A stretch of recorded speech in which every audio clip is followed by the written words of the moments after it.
నువ్వు చెప్పేది నిజమైతే ఈ చెట్టు మీద ఉన్న రావి ఆకుల మీద నీ తొలి బాణాన్ని ప్రయోగించు అంటూ బర్బరీకుణ్ణి రెచ్చగొడతాడు శ్రీకృష్ణుడు. కృష్ణుని మాటలకు చిరునవ్వుతో ఆ రావి చెట్టు మీద ఉన్న ఆకులన్నిటినీ గుర్తించేందుకు తన తొలి బాణాన్ని విడిచిపెడతాడు బర్బరీకుడు. ఆ బాణం చెట్టు మీద ఆకులన్నిటి మీద తన గుర్తుని వేసి శ్రీకృష్ణుని కాలి చుట్టూ తిరగటం మొదలు పెడుతుంది. అయ్యా, మీ కాలి కింద ఒక ఆకు ఉండిపోయినట్లుంది, దయచేసి మీ పాదాన్ని పక్కకు తీయండి అంటాడు బర్బరీకుడు. శ్రీకృష్ణుడు తన పాదాన్ని పక్కకి జరపగానే అక్కడ ఒక ఆకు ఉండడాన్ని గమనిస్తాడు.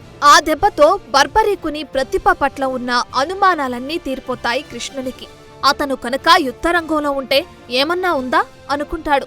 బర్బరీక, నువ్వు పాండవులకు మద్దతు ఇచ్చి కౌరవులందరినీ చంపగలవు, ఒక్క భీష్ముని తప్ప. ఎందుకంటే భీష్మునికి ఇచ్ఛామృత్యువు అంటే స్వీయ సంకల్ప మరణం ఉన్నందున నీవు చంపలేవు.